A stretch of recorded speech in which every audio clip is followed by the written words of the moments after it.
बहुत समय पहले एक शांत से गांव में अर्जुन नाम का एक साधारण आदमी रहता था। अर्जुन को बचपन से ही इतिहास से गहरा लगाव था।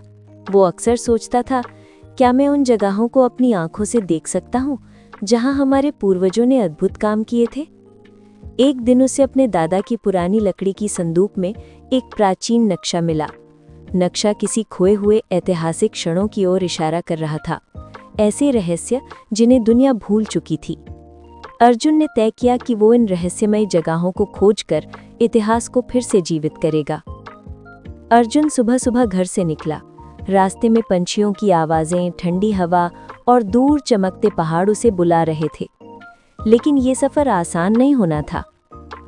कुछ ही घंटों में तेज धूप ने उसके कदमों में भारीपन भर दिया। कभी वो चलने लगता, कभी थक कर पेड़ के नीचे बैठ जाता, कभी पानी की एक बूंद को भी तरस जाता। लेकिन नक्शा उसकी मुट्ठी में कस कर पकड़ा था। उसकी आंखों में सिर्फ एक ही लक्ष्य था, इतिहास की खोज।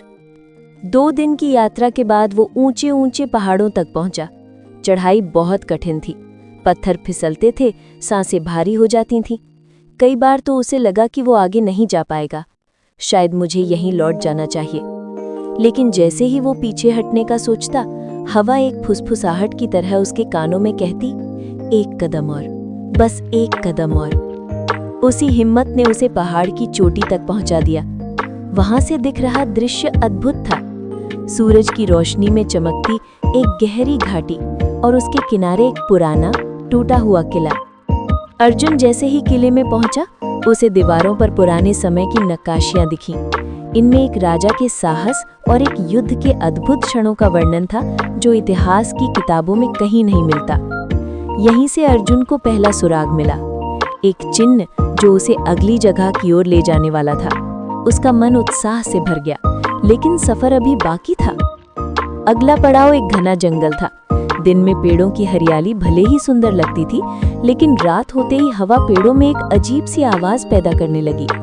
अर्जुन ने अपनी मशाल जलाई और धीरे धीरे आगे बढ़ता गया।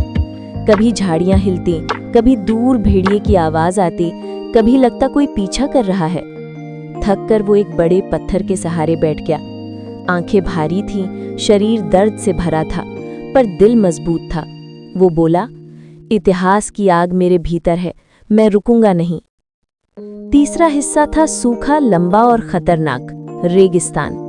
दिन में धूप आग की तरह जलाती, रात में ठंड शरीर जमा देती। पैरों के नीचे गरम रेत, सिर पर आसमान जितना बड़ा अकेलापन।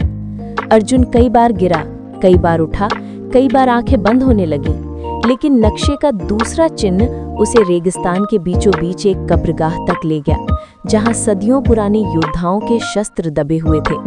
वही था दूसरा ऐतिहासिक पल, एक युद्ध जो कभी लिखा नहीं गया था। अर्जुन ने अपनी डायरी में हर निशान उतार लिया। नक्शे का आखिरी भाग उसे एक पहाड़ी के भीतर छिपे प्राचीन मंदिर तक ले गया। मंदिर की दीवारें सुनहरी धूल से ढकी थीं। बीच में एक पत्थर पर कुछ पंक्तियां खुदी थीं, जो इतिहास खोजता है वो खुद इतिहास बन जाता है।